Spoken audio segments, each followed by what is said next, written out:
د شپې لخوا نه یو ادرک استعمال کړئ او د ښځې نه سمې چغې پورته کړئ. په سلامونه او احترامات مو هرکلی کوم ملګرو، هیله ده چې روغ جوړ او د صحت جامې مو په تن وي. زه یو ځل بیا ستاسو په خدمت کې د یو نوي ویډیو سره حاضر یم. هیله ده چې د پام وړ مو ګرځېږي. تر هر څه دمخه باید یادونه وکړم، که زموږ چینل مو نه وي سبسکرایب کړی نو زموږ چینل سبسکرایب کړئ او په خوا کې ورسره د ګوګلي نشان ووهئ تر څو زموږ راتلونکې ویډیوګانې په اسانۍ سره وکتلی شئ. مننه. د شپې لخوا نه یو ادرک استعمال کړئ او بیا کومې ګټې لري.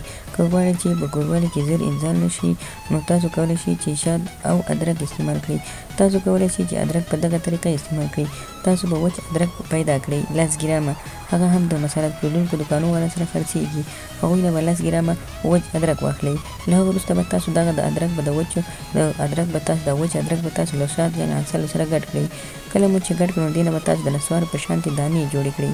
دغه دانې به تاسو د شیدو سره هر سهار په نهارې تر 1 میاشتې پورې خورئ. دغه کومه دوا چې ده دا د هغو خلکو لپاره هم ګټه لري د کومو خلکو چې وینه هم غوړوي، وینې فشار هم وي، معده یې هم ګیس لري یا هم معده یې هم کوم تیزابي مواد لري، نو کولی شي د دغې نسخې څخه ګټه واخلي او استفاده یې وکړي. دغه هر سهار کې په نهارې د سهار لخوا نه د شیدو سره وخورئ. یوه ګولۍ هر سهار وخورئ، د شپې لخوا نه یې جوړه کړئ. بیا وګورئ چې ستاسو په هر څه کې په مشکلاتو کې چې کوم مشکلات مو وي نو ټول به حل شي. انشاءالله تاسو یو ځل استعمال کړئ بیا تاسو ګټه وګورئ. دغه طریقه تاسو کولی شئ چې په کوروالي کې ډېر استعمال کړئ، ځکه د کوروالي لپاره دا ډېره مهمه نسخه ده.